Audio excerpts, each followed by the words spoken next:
मुलांनो नमस्कार। बर आपण आज मापन शिकणार आहोत।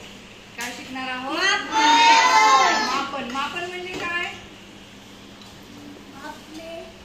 माप करणे आणि मोजणे। हा बरोबर। आपण एखाद्या दुकानामध्ये गेलो की आपण दुकानदाराला म्हणतो की आम्हाला 1 किलो साखर द्या, मला 1 किलो साखर द्या, 2 किलो तांदूळ द्या, 5 किलो गहू द्या असं म्हणतो। आणि मग दुकानदार काय करतो, 1 किलो साखर म्हणले की 1 किलोचं माप ह्याच्यामध्ये ठेवतो आणि इकडे साखर टाकतो। म्हणजे जोपर्यंत असं होत नाही समान तोपर्यंत साखर टाकत राहतो। आणि या 1 किलोच्या मापाबरोबर साखर ओतणं झालं की मग थांबतो आणि ती साखर ओतून तुम्हाला मोजून देतो। गव्हाचं सुद्धा तसंच। म्हणजे आपण कुठलीही वस्तू अंदाजानं आणत नाही, दुकानदार आपल्याला अंदाजानं देत नाही। आणि आपण म्हणतो ओ व्यवस्थित माप भरलं का बघा, मोजून द्या म्हणतो ना आपण, तर त्याला म्हणायचं मापन। काय म्हणायचं? मापन।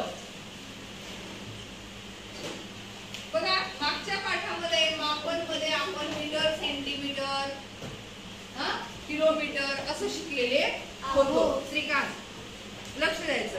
आजच्या पाठामध्ये आपल्याला मापन मध्ये वजन शिकायचं आहे आणि त्यालाच आपण म्हणतो वस्तुमान। काय म्हणतो? वस्तुमान। वजन। बघा मापन मध्ये आज दुसरा घटक शिकत आहोत आपण, काय? वजन। मागच्या पाठामध्ये काय शिकलो होतो? मीटर, सेंटीमीटर है ना। आणि या वजनाला काय म्हणतात? वस्तुमान। काय म्हणतात? वस्तुमान। मग आता वजन म्हणजे काय हे आपल्याला नीट अभ्यासायचं आहे, नीट बघायचंय। आणि हे तुम्हाला जे मापन आहे खूप महत्वाचं आहे बरं।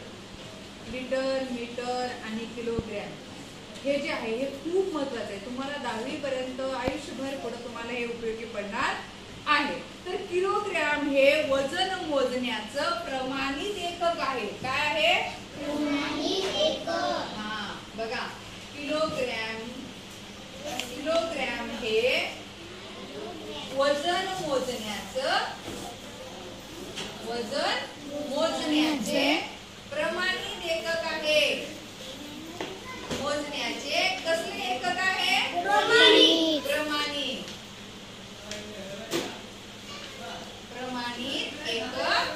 आहे। बघा आपण अंदाजाने काहीतरी घेतो का? नाही, मोजून घेतो। कारण अंदाजाने घेतलं तर आपली वस्तू कमी जास्त येऊ शकते। आता बघा हे माझ्या समोर आहे तराजू। काय आहे? तराजू दिसतोय सर्वांना? बर ऐका, आता तुम्ही दुकानामध्ये गेल्यानंतर, किराणा दुकानामध्ये गेल्यानंतर स्टीलचा जिथं काठा असतो असा, तर पूर्वी एकदम असे हातात धरायचे तराजू होते। आजही तुम्ही बाजारामध्ये एखाद्या दिवशी मुद्दाम फेरफटका मारा आणि काही लोकांच्या हातामध्ये असं धरायचा तराजू असतो। तो काय करतो, इकडे एक माप ठेवतो, इकडे ठेवतो, पावभर भेंड्या द्या म्हणले की पावभर भेंड्या देतो। अर्धा किलो म्हणले की तो दगड काढतो, दुसरा ठेवतो, देतो। मग आता आपल्याला हेच बघायचंय, पाव म्हणजे किती, अर्धा किलो म्हणजे किती आणि 1 किलो म्हणजे किती। तर बघा सुरुवातीपासून मी तुम्हाला सांगणार आहे, हे छोटस जे दगड आहे वजन माप म्हणतात। काय म्हणतात? तर हे आहे 50 ग्रॅम। किती आहे? 50 ग्रॅम। बघा किती आहे हे? 50 ग्रॅम। बघा 50 ग्रॅम।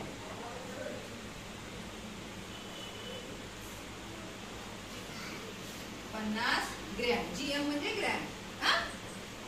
आणि ह्यालाच काय म्हणतात मग तुमच्या भाषेमध्ये? यालाच काय म्हणतात? एक छटा। काय म्हणतात? एक छटा। पण छटा हे कोण म्हणतात? ग्रामीण भागातले लोक, जे शाळा शिकलेले नाहीत ते लोक, त्यांना बी ग्रॅम कळतं बरं का, पण त्यांच्या तोंडामध्ये तो शब्द रुळलेला असतो आणि म्हणून ते म्हणतात आम्हाला 1 छटाक द्या, 1 छटाक जिरे द्या, 1 छटाक ओवा द्या, 1 छटाक साखर कोण घेते का? नाही। म्हणजे आपल्याला ज्या वस्तू जास्त लागतात त्या आपण किलोने घेतो आणि ज्या वस्तू महाग असतात त्या वस्तू आपण छटाकाने घेतो. विलायची तोळ्यावर घेतो. तोळा म्हणजे 10 ग्रॅम राहते. किती? हे किती ग्रॅम आहे? 10 ग्रॅम म्हणजे 1 रुपयाचं नाणं असतं का नाही, तेवढ्या वजना इतकंच विलायची देतात आणि त्याचे 40 रुपये. टीचर फोन आला.